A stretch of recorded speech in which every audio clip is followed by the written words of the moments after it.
छत्तीसगढ़ी गाने देखने के लिए हमारे YouTube चैनल को सब्सक्राइब करें और नए अपडेट्स जानने के लिए बेल आइकन के बटन को क्लिक करें।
बार ते वो मैं बान करके फैरका दिया बार ते वो मैं बान करके फैरका।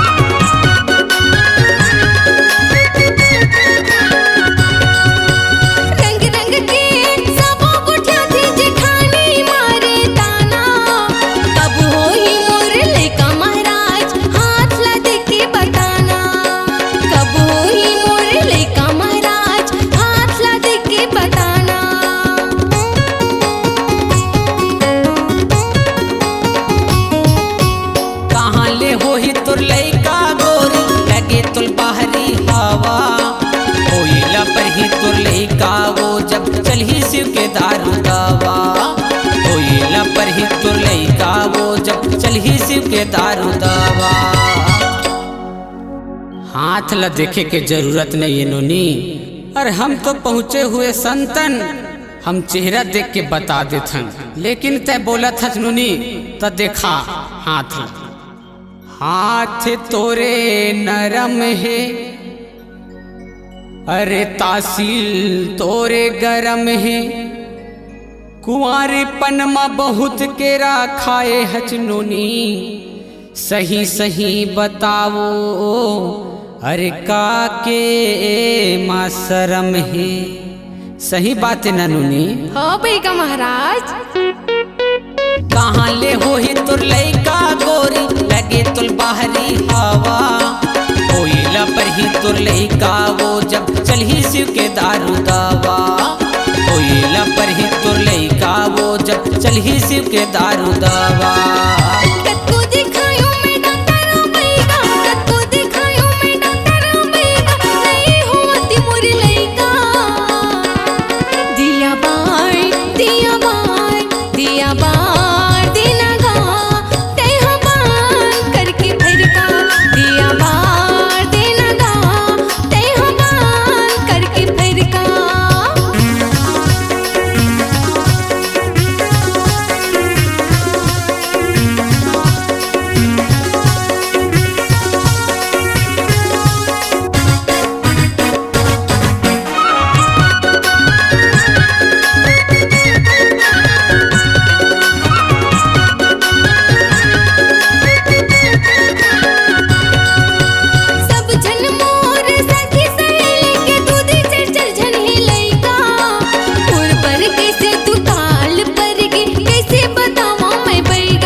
बदले लइका खिलही गोदी मतोर साल भर के आवत ले लइका खिलही गोदी मतोर कोकिन बैगा।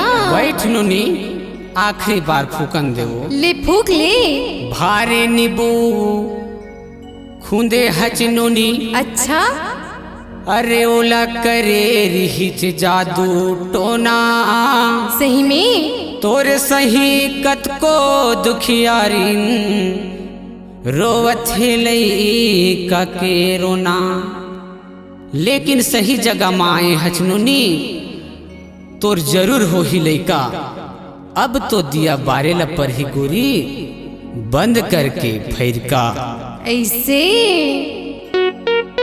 बड़ बड़े दूर मसीह कुमार के होवत हवे नूनी सोर। साल भर के आवत ले लइका खिलही गोदी मतोर। साल भर के आवत ले लइका खिलही गोदी मतोर। बने फूकन झरन देवो, बने फूकन झरन देवो, रखबे थोकिन सैता। दिया बार दिया बार दिया बार देहा वो मैं हबान करके फैरका। दिया बार देहा वो मैं हबान करके फैरका।